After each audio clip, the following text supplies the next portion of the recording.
Pero bueno, seguimos adelante, hermanos, hoy, ¿verdad? En esta noche, ¿verdad? Con nuestra enseñanza, como hemos estado estudiando el libro de Nehemías y hemos estado entrando en algunas enseñanzas, ¿verdad? Concerniendo este precioso libro de Nehemías, un libro histórico, ¿verdad? Para los judíos, después del regreso, ¿verdad? De Babilonia, después de los 70 años que ellos estuvieron en cautividad. Está registrado, ¿verdad?, que ellos estuvieron en Babilonia por 70 años y fue profetizado por Jeremías también de que ellos iban a estar por 70 años bajo el castigo de Nabucodonosor y bajo de los medopersas y también después del otro reino que iba a entrar después de ellos. Fue un castigo que Dios hizo sobre ellos siendo su pueblo de Él. Y regresaron para atrás a Judá y todo estaba destruido, amados hermanos. El enemigo había engañado al pueblo a través de la idolatría, la inmoralidad, a través de la fornicación espiritual, porque ellos estaban también entrando en otras clases de fe, si lo podemos decir, en otras clases de creencias. Y Dios es celoso, hermanos. Aún hasta con nosotros la iglesia, Dios es celoso. No le gusta a Dios que andemos coqueteando con otras cosas, con otras deidades fuera de Él. Porque Dios, cuando se representa, Dios es suficiente para todo.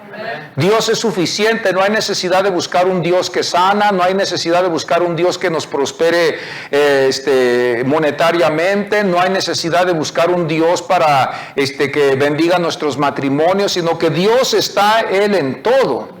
Y Él aún más que todo ofrece algo que ninguna otra deidad pueda ofrecer. ¿Y qué es eso? La salvación.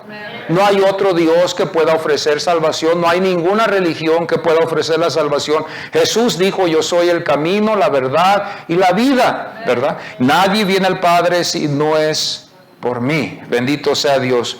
Entonces, en el principio estuvimos hablando, ¿verdad?, cómo estuvieron, ¿verdad?, los judíos después de Babilonia, cómo ellos regresaron y cómo esto estaba representando, ¿verdad?, cómo Adán y cómo Eva fueron ellos, ¿verdad?, destituidos del Edén, si lo podemos decir así, ¿verdad? Cuando el Señor los sacó del Edén por el pecado que ellos habían cometido. El Señor les había dejado un mandamiento, ellos lo quebraron. ¿Qué fue ese mandamiento? El mandamiento fue de que no comieran del árbol.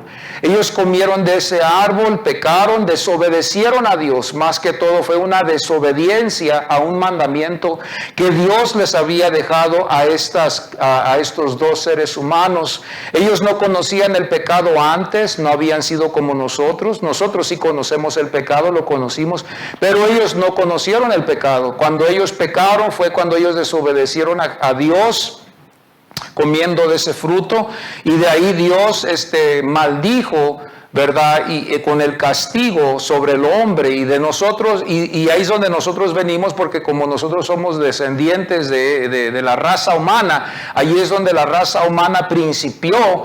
Aunque la ciencia dice que principiamos del chango, nosotros no creemos eso. La Biblia nos enseña que nosotros principiamos de un hombre, bendito sea Dios, y fuimos creados a la imagen de Dios. Nosotros tenemos, hermanos, características que pueden representar a Dios, bendito sea su nombre.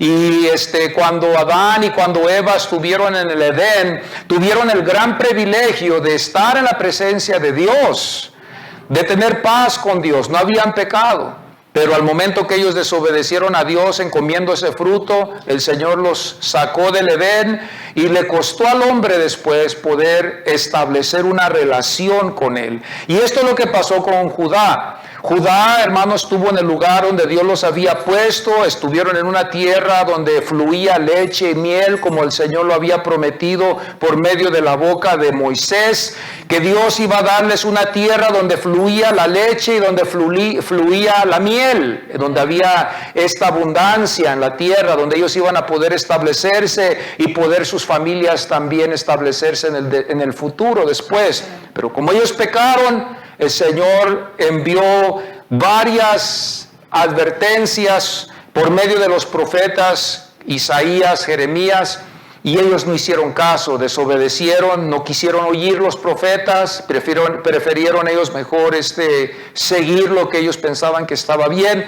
Y llegó Nabucodonosor en el tiempo, ¿verdad? Empezó poco a poco a entrar ahí en Jerusalén, invadió a ese pueblo, los llevó cautivos a su tierra allá en Babilonia, y ellos no tenían en ese tiempo trenes, aviones, ni automóviles para llevarlos. ¿Cómo iban ellos? Entonces iban ellos a pie, caminando en el desierto caluroso. Fue un tiempo muy doloroso. Imagínese usted ser separado de su familia, imagínese usted ver muerte, imagínese usted experimentar gritos y llantos, niños, niñas, jóvenes llorando, viendo a su familia, ¿verdad? Que quizás no le gustó el comportamiento de los de Babilonia, quizás ellos se rebelaron y los mataban en la vista de las personas que estaban ahí. Fue un tiempo tremendamente feo, pero Dios había advertido a ese pueblo que iba a pasar esto si ellos seguían en su pecado. Amén. Y estábamos basándonos nosotros en Nehemías 1:8. Si sois infieles, yo os dispersaré entre los pueblos. Así dice la palabra del Señor en Nehemías 1:8. Aquí estaba hablando el Señor, ¿verdad?, en esta promesa por medio de Nehemías, cuando él estaba hablando estas cosas. Fue una promesa que Dios había hecho a este pueblo. Si sois infieles, Nehemías 1:8. La segunda vez que estuvimos hablando también nos dimos cuenta, ¿verdad?, que el Señor levantó el castigo de su pueblo y les mostró una oportunidad de restauración. Y entonces vemos que ellos regresaron para atrás, hermanos, y después del dolor de ser trasplantados de un lugar a otro lugar, tener que ver la muerte, tener que ver a sus familias ser destruidas. Este es Judá, el pueblo de Dios. Dios iba a usar el poder de Babilonia, ya que Babilonia era un ejército grande y fuerte, era uno de los poderes más grandes en ese tiempo, en esa época que ellos conquistaron a Judá. Dios iba a usar a Babilonia para que fueran los que iban a ser como el látigo de Dios para castigar a los judíos, ¿verdad? Pero cuando ellos ya regresan de Babilonia, hermanos, ya cuando ellos regresan de Babilonia, regresan ellos a Jerusalén, se dan cuenta ellos, ¿verdad?, de todas las cosas que tienen que hacer. El templo estaba destruido, los muros estaban destruidos, todo estaba acabado, hermanos. Todo estaba destruido. Las gentes que vivían en Jerusalén no eran gentes prósperas, eran los que habían dejado en ese tiempo cuando se llevaron a todo Judá cautivo. Se dice en la historia de que fueron todos los enfermos, los incapacitados, los pobres. Todas estas clases de gentes son los que dejaron en Jerusalén para que no progresara esa nación cuando los que se iban a quedar ahí.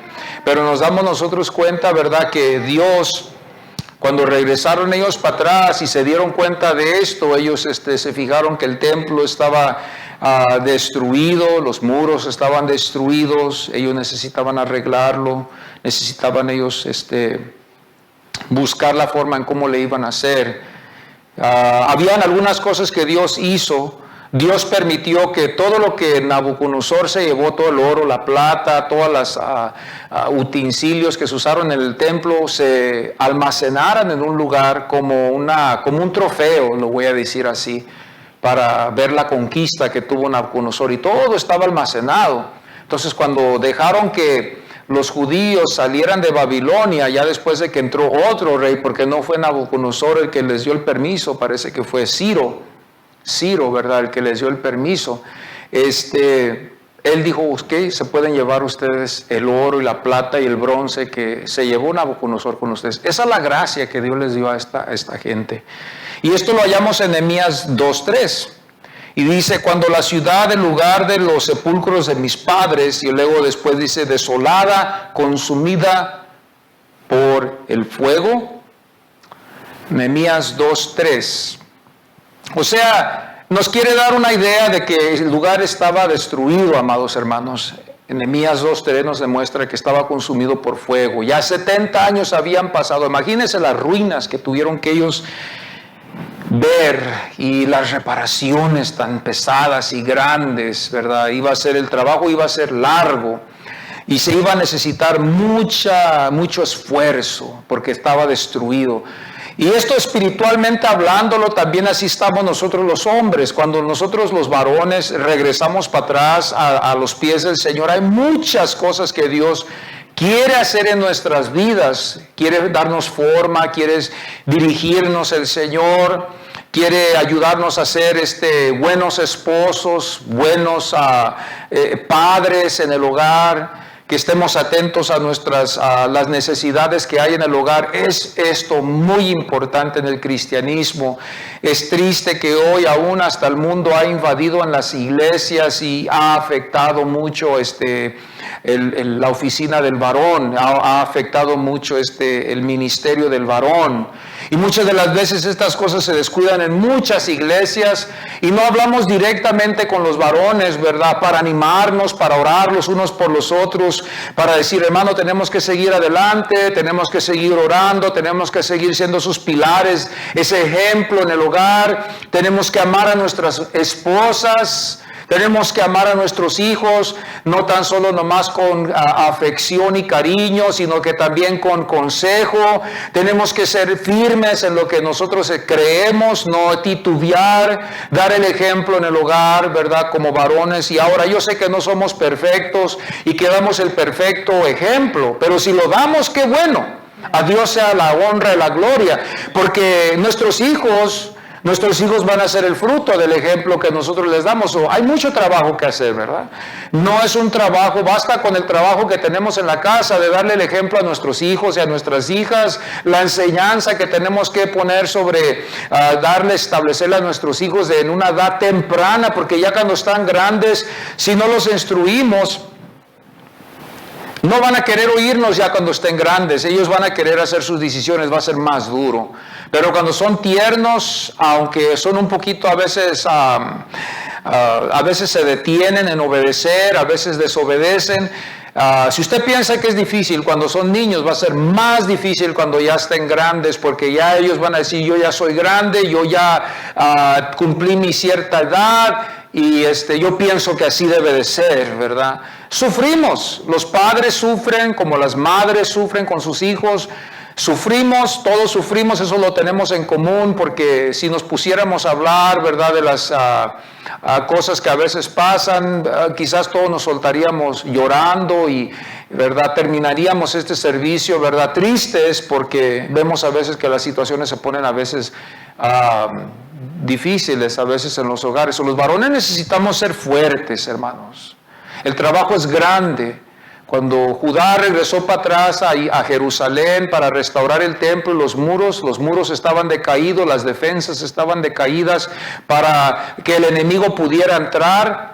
Y así nuestras defensas también espiritualmente hablando estaban destruidas antes de venir al Señor, y toda clase de enseñanza entraba en nuestras vidas, y todo entra y invade el templo, invade la adoración, invade, hermanos, la ciudad, invade cuando quiere entrar a nuestras vidas, va invadiendo las vidas de los hombres, porque no tenemos muros espirituales que tenemos que levantar para contra del enemigo, y bajar los muros también, porque aquí tenemos que tener también esto en mente, que Dios también debemos de bajar los muros para que Dios entre, pero subir los muros cuando viene el enemigo.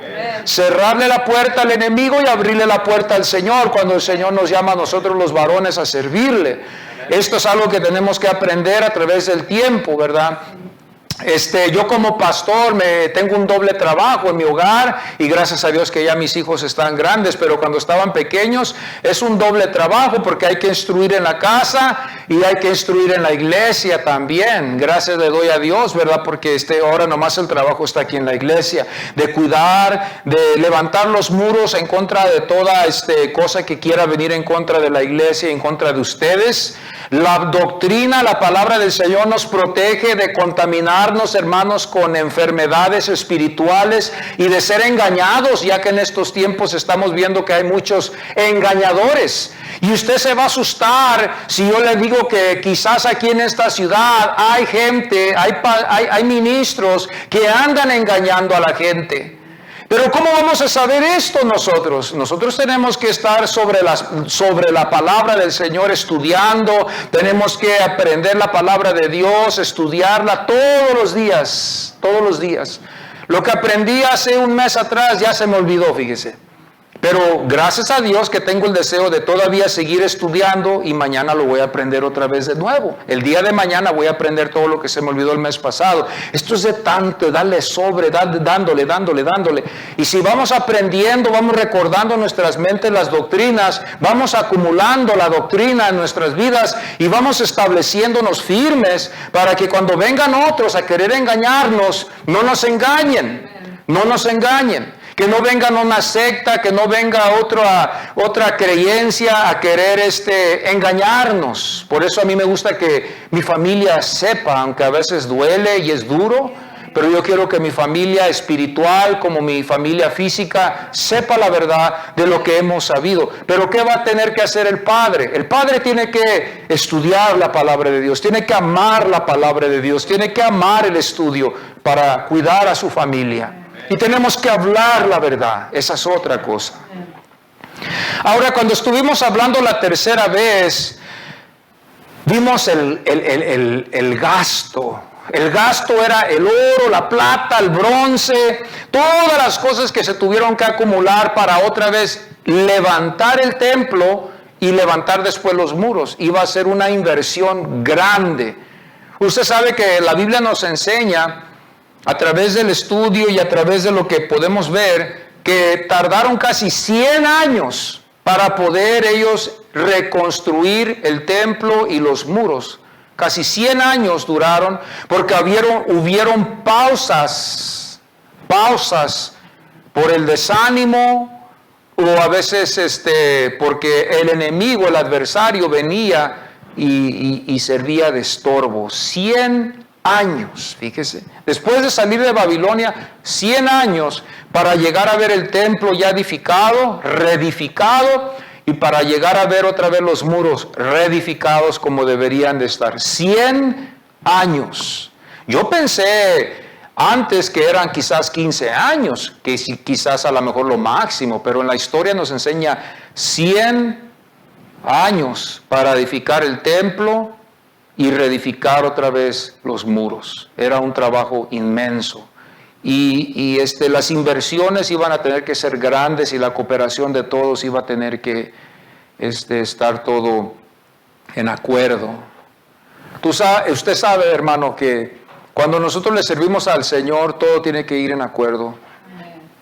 Y el más difícil y donde primero empieza, y yo se lo digo esto porque yo lo digo por mi parte, yo no sé usted, pero la lucha más grande no es con mi esposa, la lucha más grande es con mí mismo, con el yo. La disciplina empieza aquí conmigo, hermanos varones. No empieza con mi esposa, ¿verdad? Empieza conmigo, de yo esforzarme, de yo tener, de seguir esa meta.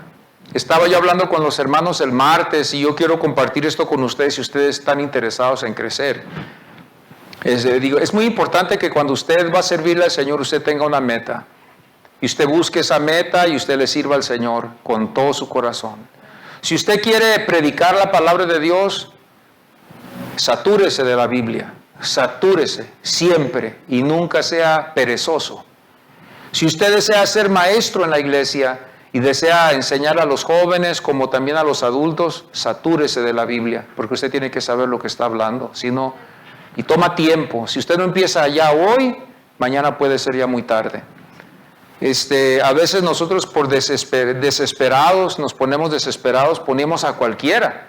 No que yo lo haya hecho aquí.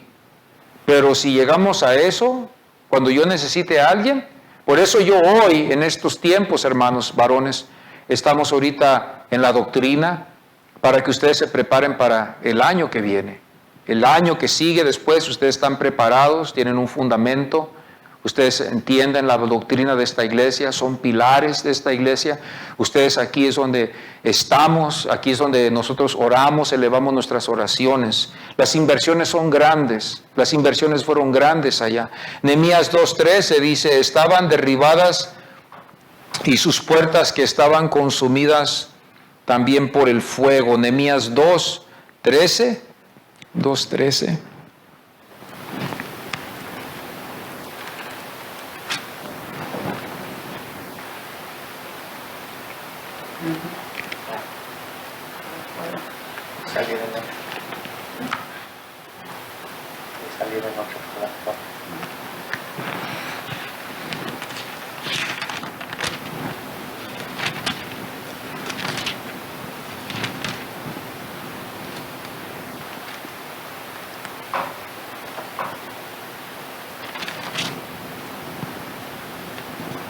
Salí de noche por la puerta del valle hacia la fuente del dragón y hacia la puerta de Muladar, inspeccionando las murallas de Jerusalén que estaban derribadas y sus puertas que estaban consumidas por el fuego.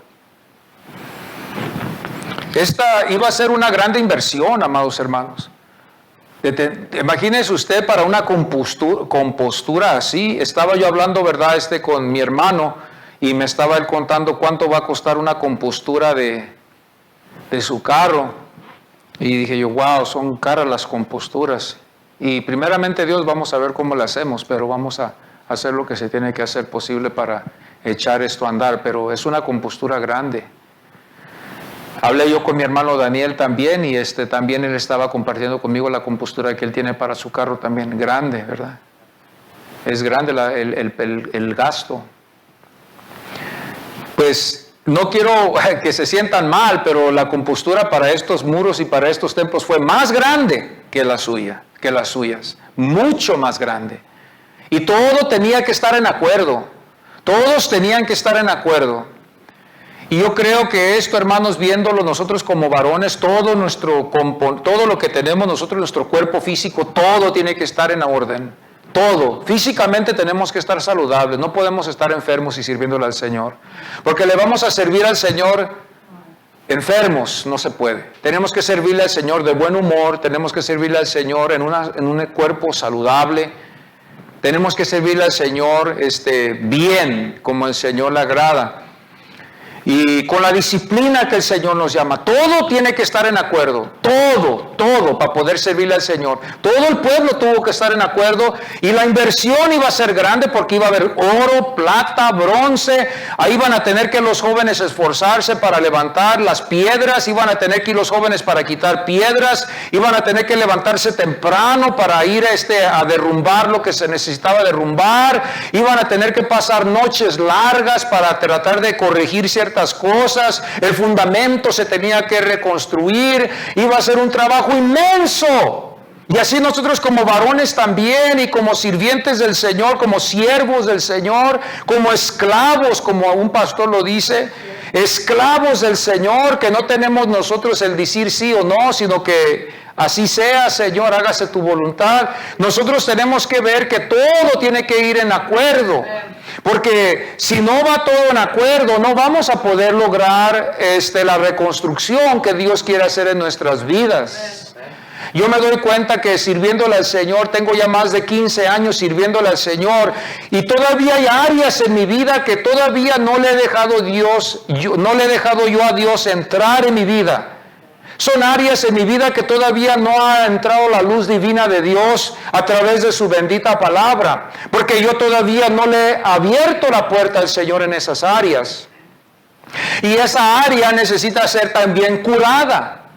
Entonces, si nosotros todavía no le hemos dado todo al Señor, imagínense, el Señor todavía está tocando en la puerta, queriendo entrar para tener un convivio con nosotros, como con la iglesia en Apocalipsis, que el Señor, en vez de estar adentro, estaba afuera tocando para entrar adentro de la iglesia.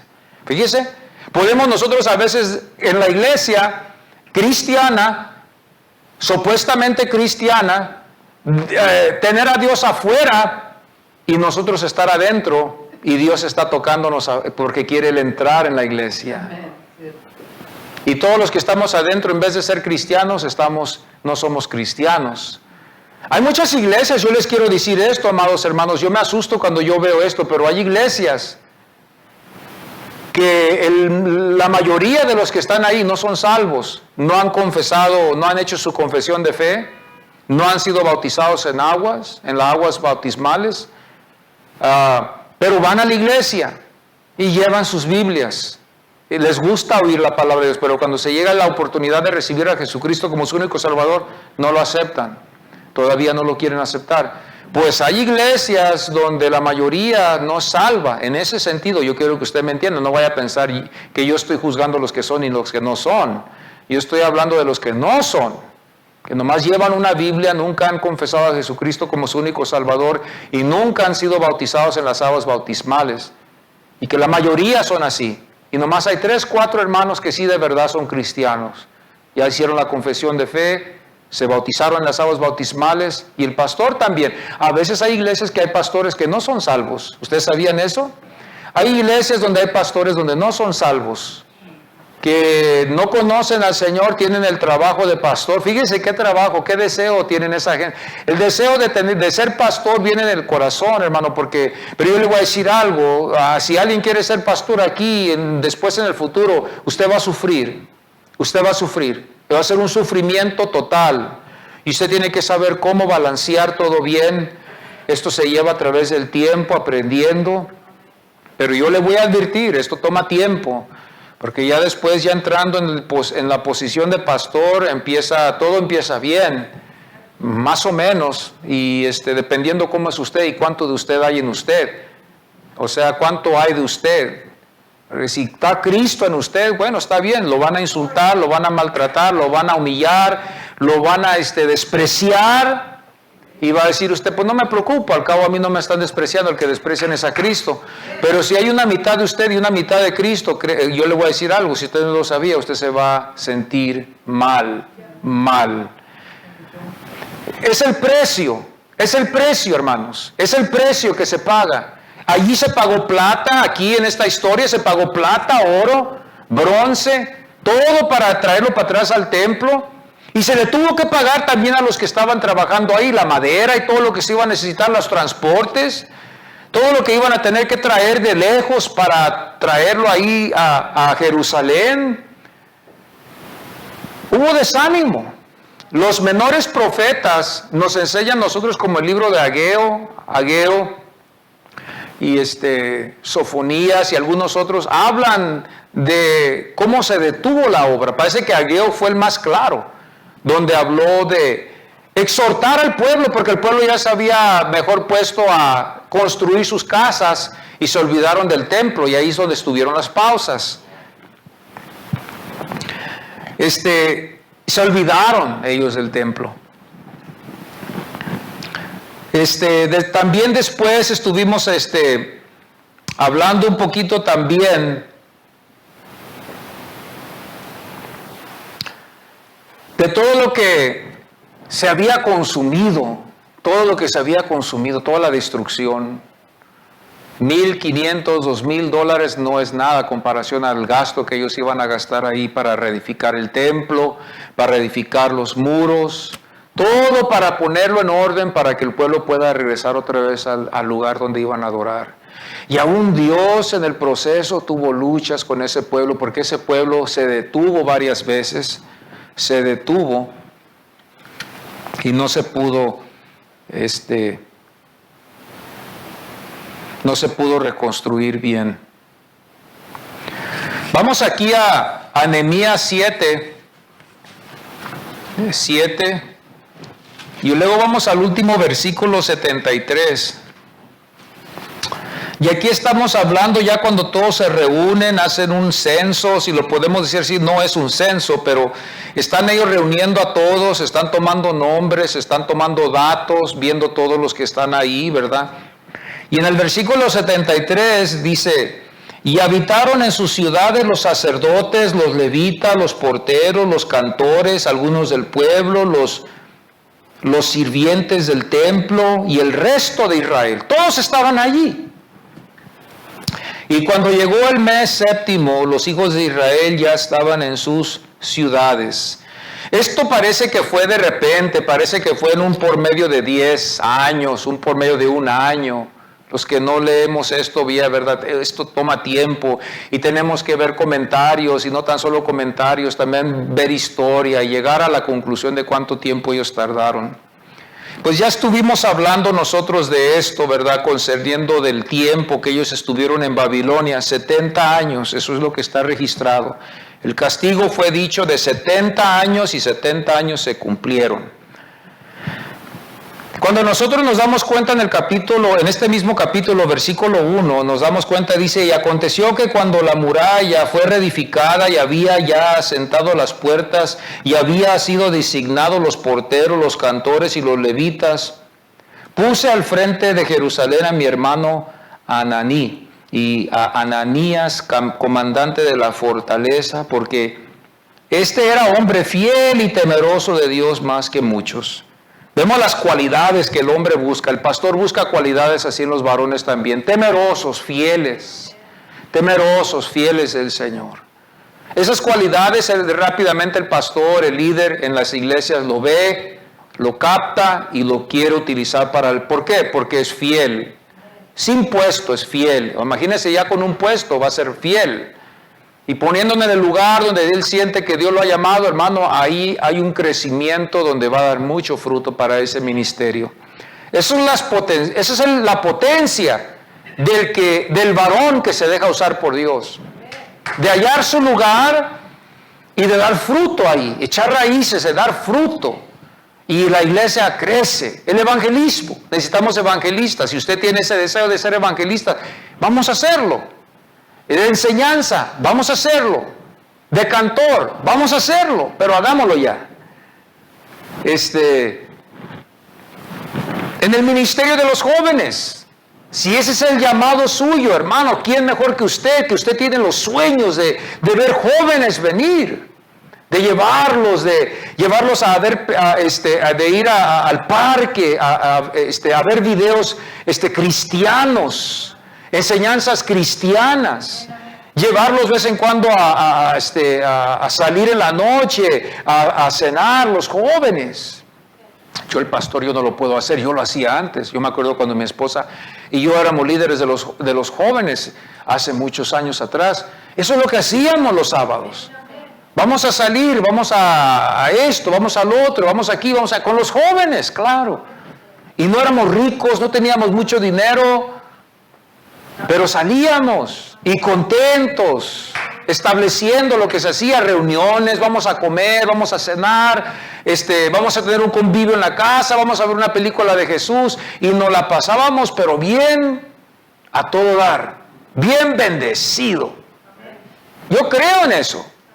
Y ahí es donde se empezaron a establecer grupos de alabanza, ahí es donde empezamos a establecer retiros, pero porque usted tiene ese sueño. El del grupo de alabanza lo mismo. Tengo un sueño. ¿Qué es su sueño? Mi sueño es esto. Pues vamos a desarrollarlo ya. ¿Qué estamos esperando? ¿Verdad? ¿Qué estamos esperando? Todo es posible con el Señor. ¿Qué estamos esperando? ¿La venida del Señor? Bueno, pues si estamos esperando la segunda venida del Señor para hacer eso, pues está bien. Pero no vamos a hacer nada. Entonces tenemos que buscar el lugar donde nosotros los varones podemos servir. Hay algunos que pueden servir como mujeres, pueden servir en la Santa Cena, pueden servir en la música, pueden servir enseñando a los jóvenes, pueden salir a predicar también, pueden salir a evangelizar. ¡Qué precioso! Hay algunos que no. Hay algunos que nomás pueden evangelizar. Hay algunos que nomás pueden enseñar. Hay algunos que nomás pueden dirigir en canto. Tú le dices, vamos a evangelizar. No puedo, hermano. Pero algo estamos haciendo para la obra del Señor. Es visible. El testimonio se da. Oh, yo lo veo a ese hermano yo lo vi con los tratados. Oh, ese hermano cuántas veces no nos ha ayudado a dirigir los cantos. Oh, ese hermano, usted está estableciendo su testimonio. Pero si no vemos nada, ¿qué vamos a decir? No, pues lo veo sentado. No, pues lo veo que se está durmiendo cuando están los mensajes. Ese es su testimonio. ¿Es culpa del hermano que lo está diciendo? No, es culpa mía. Porque yo soy el que estoy poniendo ese testimonio, ese fundamento. Entonces los hombres fieles, los temerosos de Dios, que somos los que estamos aquí hoy, eso es lo que estaban viendo ellos. Vamos a ver, vamos a poner esto ya, a echarlo a andar. Aconteció que cuando la muralla fue reedificada y había yo asentado las puertas. Esto es lo que dice en el versículo 1. Vemos, ¿verdad?, una de las cosas que ya todo estaba en su lugar. Ya la visión ya se había manifestado. La ciudad estaba de nuevo reedificada. ¡Qué gozo había! ¡Qué gozo! La ciudad estaba reedificada.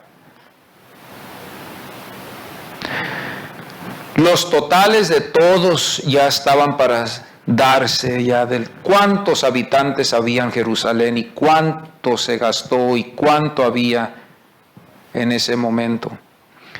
Nehemías 8:1 dice, se reunió todo el pueblo como un solo hombre. Ese es el sueño del pastor, ver la iglesia como un solo hombre. Y yo creo que ese es el sueño de Jesús, de ver a la iglesia como un solo hombre aquí en la tierra, sirviéndole al Señor.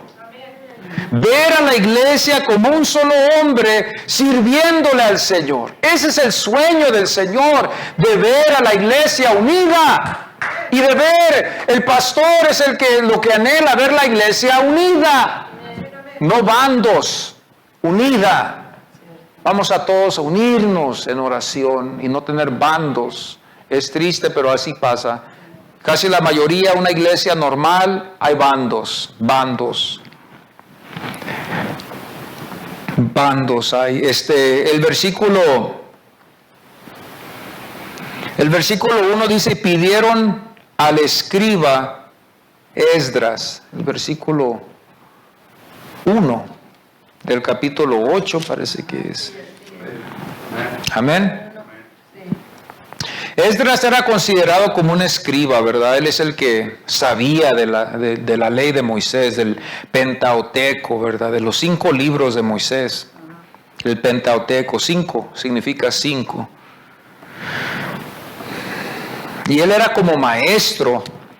Él enseñaba esta lectura, él sabía lo que estaba en la ley de Moisés, y Esdras ya estaba grande. Esdras ya no era joven, ya Esdras ya era un anciano, ya estaba cansado, pero aún todavía le servía al Señor. Fíjese que aún hasta en sus últimos años este hombre todavía le servía al Señor y todavía estaba en la iglesia. Como hay algunos que ya nomás llegan a una cierta edad, ya no puedo, ya estoy grande, ya estoy viejo, ya estoy cansado, ya mejor me quiero quedar en la casa. No, pero qué bueno que hay hombres que aunque avanzan en edad, siguen en la iglesia.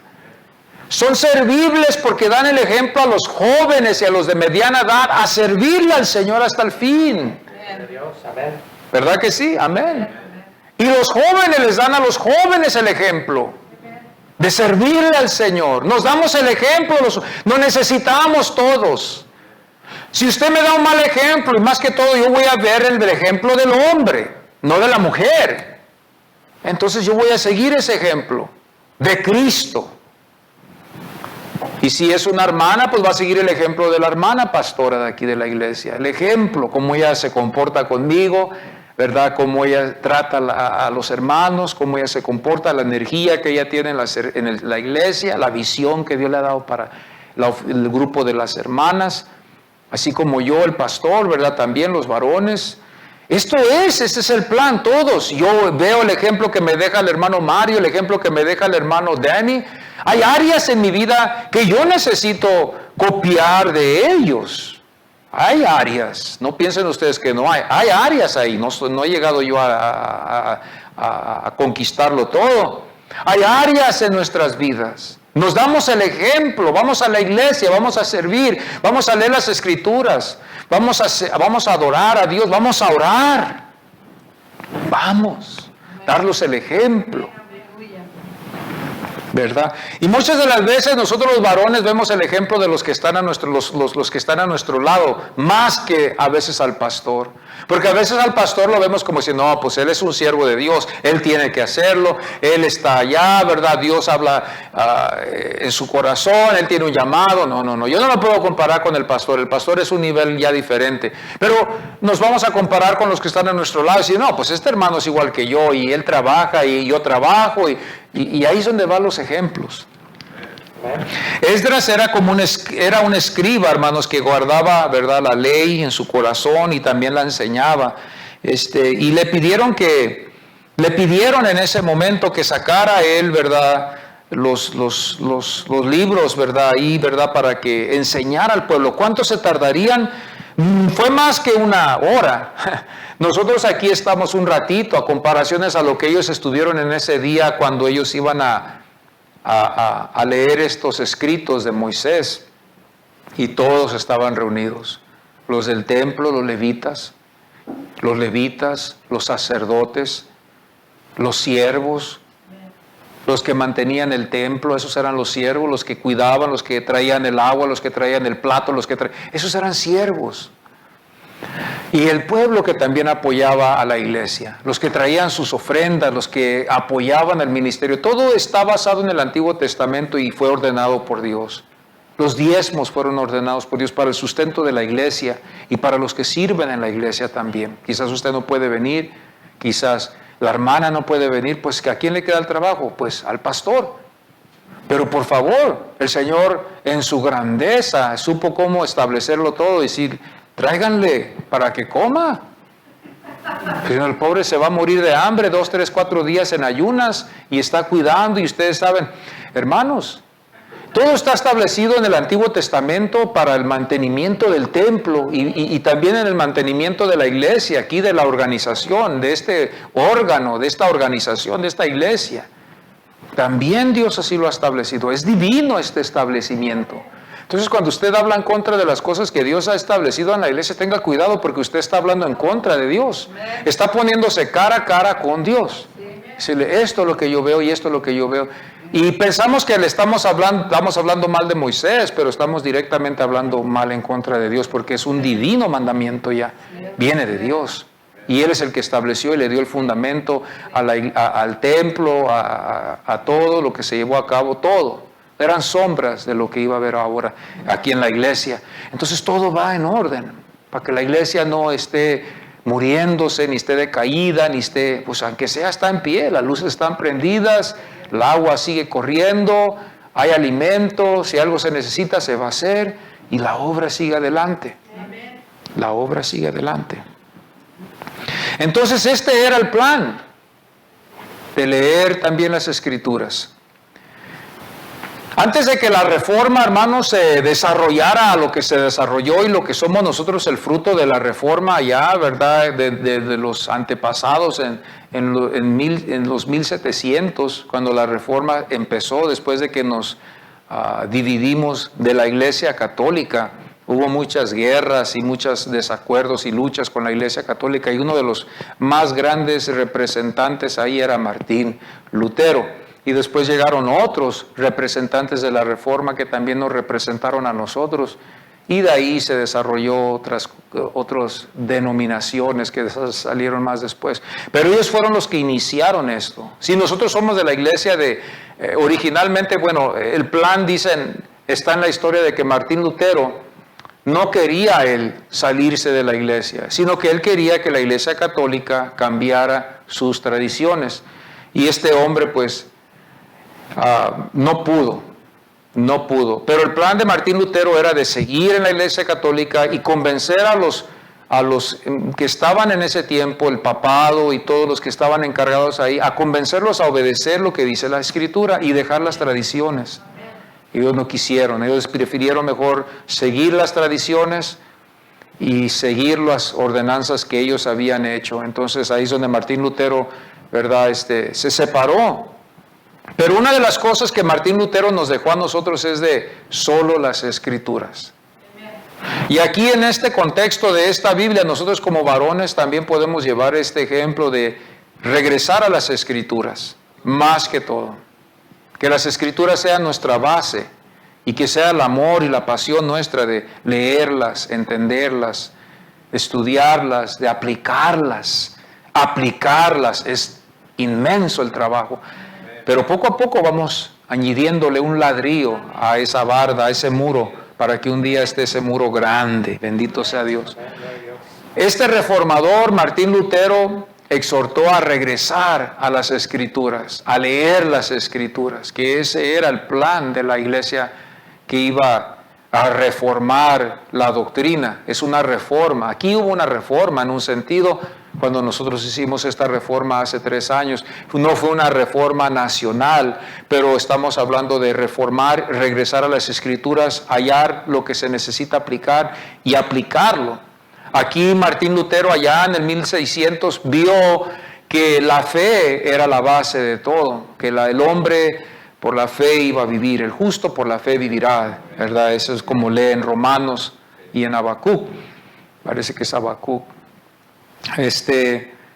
Entonces, nosotros queremos regresar a las Escrituras, hermanos, varones y hermanas también. Si usted no tiene una Biblia, compre una, léala, estúdiela, halle el amor a ella. Si usted ama a Cristo, yo sé que va a amar la Biblia. Yo amo a Cristo y la Biblia para mí no es que sea un ídolo, pero yo amo la Biblia. Yo amo lo que dice la palabra del Señor y no estoy satisfecho con solamente lo que sé. Quiero más y más y más y más y más. Y siempre me ha gustado la Biblia. Siempre, desde que yo recibí a Jesucristo como mi único Salvador, siempre me he apasionado con la Biblia. Me ha gustado leerla, escudriñarla, paso horas leyéndola y es una bendición. Y me gustaría que todos ustedes pudieran sentir lo que yo siento. Cuando lee uno la Biblia y haya en ella el sabor que hay, es preciosa la Biblia. Es preciosa, porque el Espíritu Santo nos está ministrando, nos está enseñando. Antes la leía y luego después empecé a escribir los versos y llegar en un estudio de cadena donde podemos conectar todos los versículos que van en acuerdo y nos dan el mensaje, nos dan el pensamiento, ¿verdad? Y ahí es donde ahora escribir, eso también es algo precioso. En mi devocional es lo que yo hago. En mi devocional, cuando yo me levanto en la mañana, la pasión mía es de levantarme a orar. Bueno, primero el café, orar y a la oficina. Y antes leía la Biblia, me gustaba leer la Biblia, pero ahora he hallado más amor en la Biblia porque ahora escribo. Entonces lo precioso es agarrar un libro de la Biblia, vamos a decir Tito, y ya que nosotros tenemos una Biblia de estudio, ya se nos facilita más fácil. Y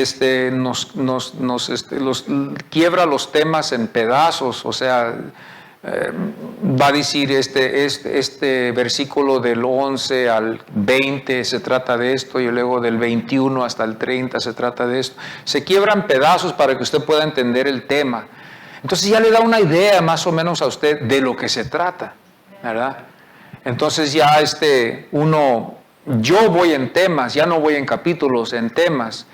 Y escojo un versículo donde yo sé que lo voy a desarrollar y lo escribo en mi cuaderno y escribo el versículo y después escribo el pensamiento que desarrollo en ese versículo y es precioso porque allí uno expresa lo que siente y lo está poniendo en papel.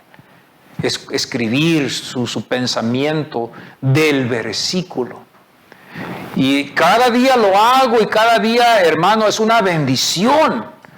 Porque uno se desarrolla espiritualmente, está bendecido, es una bendición y es todo por el amor a la palabra del Señor. Antes no lo hacía, esto apenas lo estoy haciendo hace ya 2 años ya, de escribir. Antes memorizaba, alcancé una vez a memorizar 100 versículos y me tardé por un medio de 2 años para memorizar 100 versículos. ¿Y qué pasó con todos ellos? Ya todos se me olvidaron. 100 versículos. Todos los días, en el principio de mi pastorado así era, todos los días estaba memorizándome cada semana un versículo y me alcancé a memorizar como 100, un poquito más de 100 en mi principio de pastor. Pero ya después estudié la Biblia y ahora pues escribir y interpretar el versículo. Y lo más precioso es la vida, la pasión. A mí denme una Biblia, un cuaderno y un tiempo para orar y ese es mi deleite, hermanos.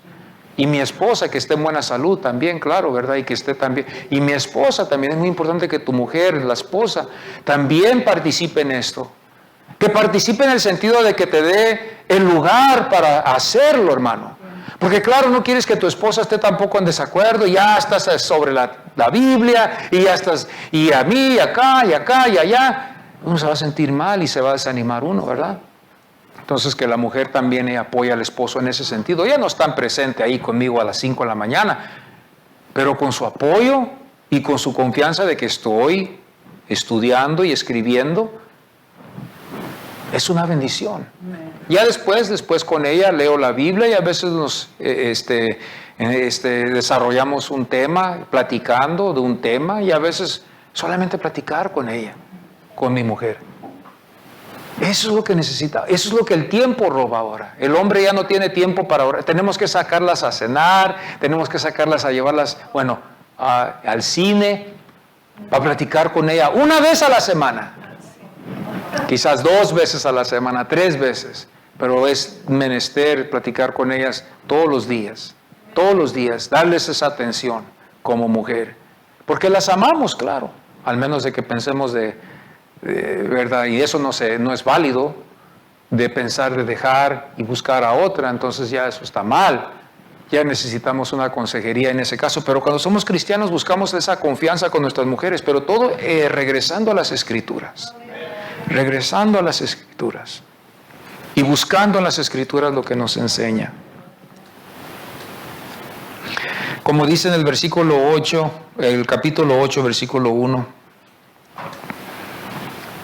se reunió todo el pueblo con un solo hombre en la plaza que estaban delante de la puerta de las aguas, y pidieron al escriba Esdras que trajese el libro de la ley de Moisés que el Señor había dado a Israel. Entonces el sacerdote Esdras trajo la ley, que era el mismo. Parece que tenía 2 lugares, sacerdote y también era escriba. Delante de la asamblea de hombres y mujeres y de todos los que podían entender. Es importante entender las Escrituras. Porque si no entendemos las Escrituras, es chino para nosotros. Tenemos que entender las Escrituras, comprenderlas, y a veces no comprendemos todo el capítulo, pero con que entendamos un versículo de allí, que es de ese contexto, podemos nosotros desarrollar el pensamiento, amados hermanos. Como cristianos, nosotros no creemos en los ídolos, nosotros no creemos en las tradiciones, eso no nos mueve a nosotros. A nosotros nos debe de mover el Espíritu de Dios y el amor a la palabra del Dios. Y entregar nuestras vidas, hermanos varones, a Dios todos los días, entregar nuestras vidas al Señor. Darle nuestras vidas al Señor. Darle nuestras vidas al Señor. No me ve a mí pensar, ya el pastor ya le entregó toda su vida, pero yo sé que más del 50%, yo pienso que yo ya le he entregado al Señor más del 50%, quizás un poquito más, no sé. Pero ahí vamos, poco a poco, vamos ahí poco a poco. Ese se llama el progreso de la santidad, progresando en la santidad, porque la santidad no en un solo llegamos a ser santos, esto es de progreso. Hay 2 santidades, una la que el Señor nos da por medio de su sangre que nos limpia, somos limpios, santos, pero hay una santidad progresiva que vamos en el día, cada día, ¿verdad? Hay ciertas cosas que yo dejé en el principio, dejé la música, dejé la cerveza, el alcohol, la droga, dejé los pensamientos del mundo, pero habían todavía otras cosas que todavía ahí estaban, pero ahí quería yo, pero no podía, y quería, pero no podía, pero poco a poco, ahí vamos. Y cuando veo para atrás y veo las cosas que dejé allá y las cosas que estoy dejando hoy y las que dejé hace tiempo atrás, digo yo, wow, entonces sí hemos dejado algunas cosas, vamos progresando, pero todavía hay otras cosas. Entonces la obra Dios la sigue trabajando, no nos desanimemos, hermanos, porque nuestros hijos, nuestras familias y todos, por eso el enemigo nos lucha, nos pelea mucho, quiere destruirnos, ya que regresamos a Cristo otra vez para atrás, ya que oímos su voz y que estamos en serio en estas cosas del Señor, el enemigo nos quiere matar, para que nuestras familias no entren, para que nuestras amistades no entren, para destruir nuestro testimonio, para acusarnos delante de Dios y decirle, ¿sabes qué? Míralo, ese está fallando, míralo, esta está fallando. Eso es lo que el enemigo, por eso el enemigo nos pone zancadillas. Y por eso nos pone en lugares, en situaciones para que nosotros salga lo que es en la carne, para destruir el testimonio. Eso es lo que él está sobre el testimonio. El testimonio. Entonces, hoy en esta noche, hermanos, llegamos a esto de regresar a las Escrituras, de sacar la Biblia, de leerla, de quitarle un poco el polvo, de quitarle el polvo, el polvo, digo yo, el poco, ¿verdad? Ojalá que hayan sido pocos días que dejamos la Biblia, pero que regresemos a ella para atrás y que la empecemos a escudriñar. Y que le pidamos hoy en esta noche, Señor, danos amor para tu palabra. Y las hermanas también. Si nos hemos desanimado a leer las Escrituras hoy en esta noche, este ejemplo de Nehemías que nos deja en la reconstrucción, en el proceso de todo lo que se lleva a cabo, el templo se edificó, el muro se levantó, pero ahora quedó el tiempo de también traer el Pentateuco de Moisés, el Pentateuco, estos 5 libros de Moisés, y leerlo, refrescarnos en lo que dice la Biblia. ¿Qué dice las Escrituras? Vamos a ponernos en pie, amados hermanos. En esta noche vamos a orar. Hay un camino, todavía un largo camino. Si el Señor tarda en su venida, todavía queda un largo camino. Y no va a ser muy fácil ahora porque vemos que hay muchos obstáculos que se van a levantar en estos tiempos y estamos viéndolo poco a poco, día tras día. Apenas estamos empezando a verlo. Las iglesias van a ser afectadas. Y los que no están fuertes van a caer, y los que estén fuertes van a permanecer. No podemos sancochar ni diluir la Biblia, no podemos. Tenemos que seguir firmes. Yo quiero ser uno de esos pastores. Si todos los pastores me dejan y todos quieren diluirla, que la diluyan, que lo hagan. Yo no lo voy a hacer. Aquí en la Asamblea de Oración, mientras yo tenga vida, yo no lo voy a hacer. Si todos los otros pastores quieren diluir la Biblia, o suponer esto, suponer lo otro, o proclamar ciertas cosas, que ellos lo hagan. Si yo voy a estar en pie solo, así sea. Al cabo Dios me llamó a mí, a mi esposa, solos, no me llamó con otros.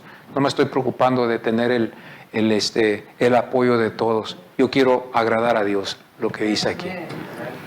Padre, gracias te damos, Señor, en este momento por esta oportunidad y por este privilegio que tú nos concedes, Señor, estar aquí delante de tu presencia, ya que vimos, Señor, lo que pasó allá con Nehemías, Señor, en la historia, cuando ellos sacaron este libro, Señor, el Pentateuco, Señor, para leerse entre todos, para que todos pudieran oír y entender. Hoy en estos días seguimos ahora con 66 libros en este libro, Señor. 66 libros inspirados por tu Espíritu que son para beneficio, para el crecimiento, para la instrucción, para la reprensión, para el ser humano, para el hombre y la mujer. Te pedimos que nos des ese amor, ese deseo, como a los niños, a las damas, a los varones, a los jóvenes. Que nos des ese deseo, Señor, de regresar a las Escrituras, de buscarte en las Escrituras, de buscar tu Espíritu, Señor, de hacer decisiones que a veces, Señor, vamos a llevar cambios, va a haber cambios en nuestras vidas, vamos a dejar ciertas cosas para acercarnos más a ti, Señor. Aunque la mayoría no lo haga, nosotros la minoría queremos hacerlo. Y si yo soy solo, Señor, y estoy solo en esto, gloria a Dios. Si hay otros siervos que no lo van a hacer, gloria a Dios, yo lo voy a hacer, porque así es como tu palabra nos enseña. Señor, es mejor temer a Dios que temerle al hombre. Yo prefiero mejor temerle al que puede quitarme la vida y lanzar mi alma al infierno que el que solamente me puede decir algunas cosas que no me van a gustar. Yo prefiero agradar al que tiene el poder, Señor, de mi vida, que agradar al que solamente está aquí conmigo por un rato solamente, Señor. Ayúdanos a cada uno de nosotros a hacer una decisión, guárdanos firmes en el camino, saludables, fuertes, estables, nuestros hogares como padres, que no nos sintamos solos. Bendice estos varones que son padres, que tienen hogares, Señor, y que están ahorita Señor, aconsejando a sus hijos, que tienen a veces luchas y que a veces hay desacuerdos, que a veces hay cosas que pasan en el hogar. Señor, cuando a veces estamos solos, que nos sentimos solos, heridos, cuando nos sentimos quebrantados y ofendidos, Padre, que tu Espíritu Santo nos ayude a cada uno de nosotros, Padre. Señor, tú estás en todo lugar. Afirma a estos varones para que ellos puedan ser utilizados para el día de mañana. Úsalos poderosamente en tu palabra, en tu Espíritu, Señor. Que no sea una emoción, ni que tampoco sea, Señor, solamente por una época. Yo deseo que estos varones te sirvan, Señor, y yo creo que tú también, porque tú eres el que has puesto este deseo, Señor. Gracias te doy por todos los que llegamos y sigue bendiciéndonos en este fin de semana. Y gracias por tu palabra y tu Espíritu que está aquí hoy. Gracias te damos, Señor. Amén y amén. Y el pueblo del Señor dice, hermanos, Dios les bendiga a todos.